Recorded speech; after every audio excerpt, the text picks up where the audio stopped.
In the great biblical flood, Noah had only 2 of each species to deal with, and they, it is written, came willingly and knowingly into the ark, without persuasion. In the greatest flood since then, when the waters of man-made Lake Kariba threatened the wildlife contained in an area of 11,000 square kilometers, animals had to be forcibly rescued by the thousands.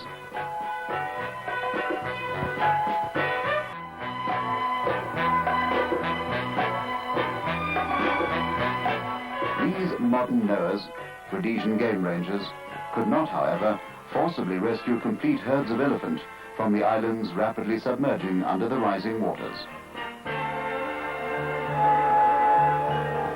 But fortunately, elephant can swim great distances, so they were left to work the problem out for themselves. This old bull wasn't coping with his situation very well. Confused by an expanse of water he had never known before, barring him from favorite haunts he had visited all his long life, separated from the herd and lost. He didn't know what to do or where to go. In an attempt to drive him into the water, banging on empty petrol tins eventually proved successful.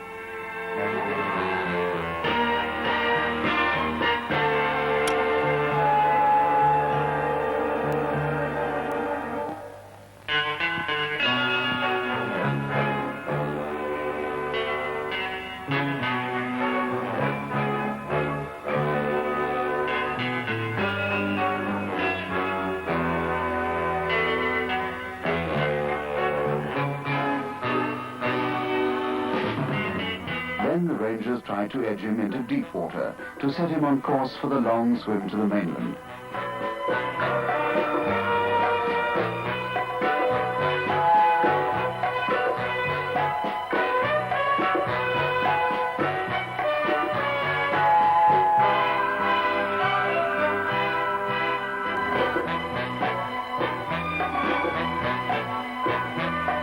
But this confused him more than ever. So for a time, he was left to his own devices, while the rescue team got on with the job of capturing the calves on a nearby island who would otherwise drown.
Subsequent visits to the island, the solitary old bull was still there.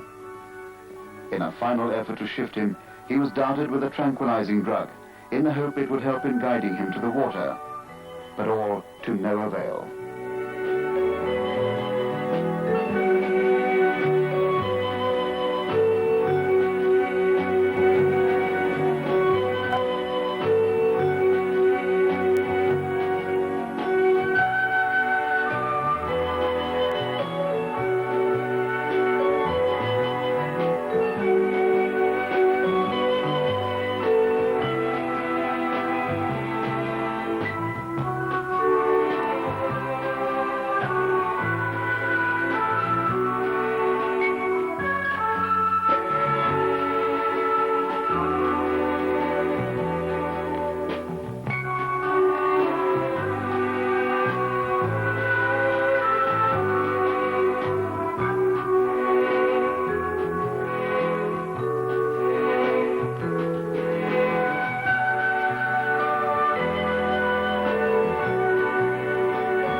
rhinos resisted the first handling by humans, but once settled in camp, soon succumbed to the kindly care lavished on them.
Boatload of youngsters slipped away, Crackers, at his accustomed station on the foredeck, barked his farewell to the old bull, left to wander alone on his island until he made up his mind whether to live or die.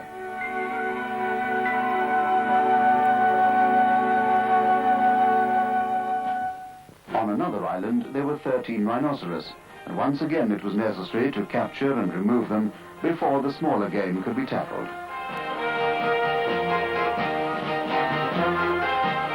They were darted with a powerful drug, and then, in the limited time available before the antidote had to be injected, strong ropes secured them to an improvised sledge.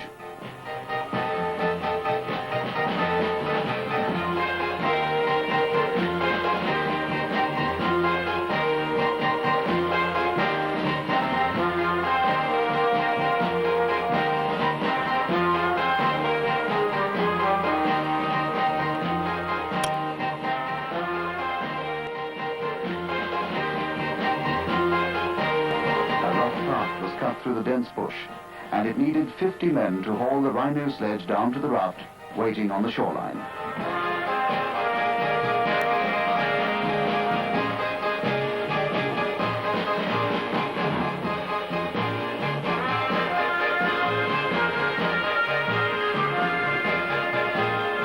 Hoisted aboard and lashed down, it was ready to be towed to the mainland.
Releasing a rhino was as dangerous as capturing one. Chippenberry, the wild one, is the African Shona name for the rhinoceros. This one, cooled off in the usual manner, belied his name, accepting this rather bothersome business without rancor.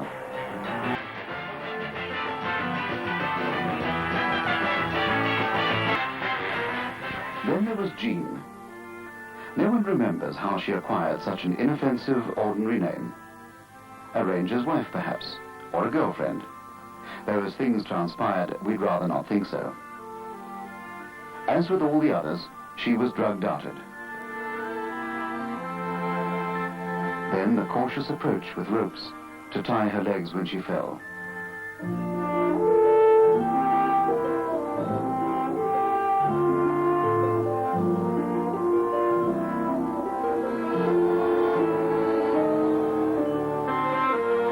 She didn't fall.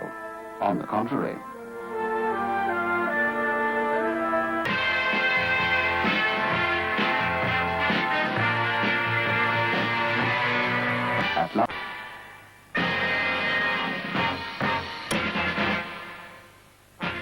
Then, with a helping hand from Rupert Fothergill, she dropped. All 1,500 kilograms of her, the weight of a large saloon car.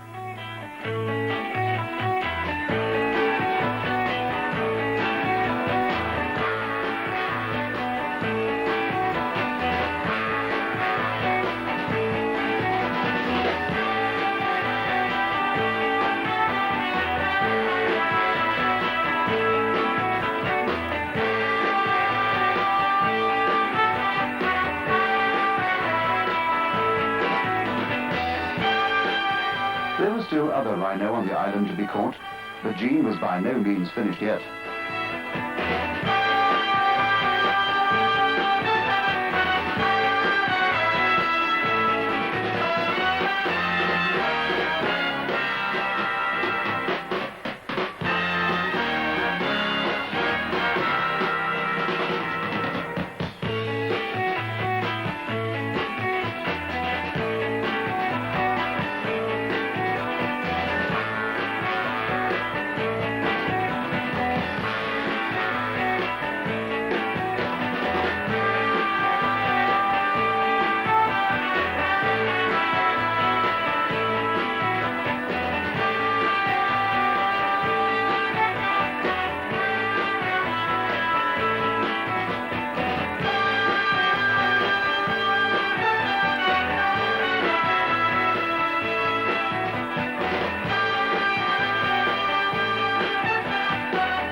Antidote drug had been injected.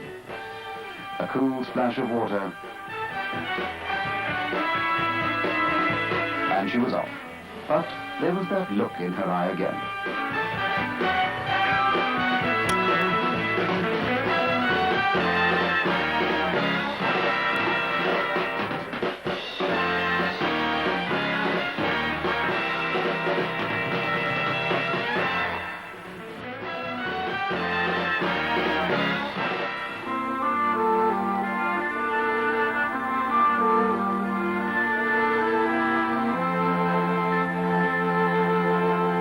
Having done her thing, this Chippemberry, who deserved every syllable of the name, floundered in the shallow, weed-thick water and collapsed, exhausted.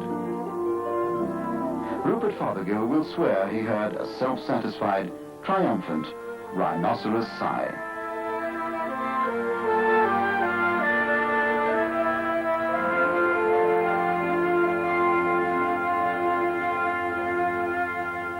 Now, Operation Noah has passed into history, and with it the names of all who took part in it.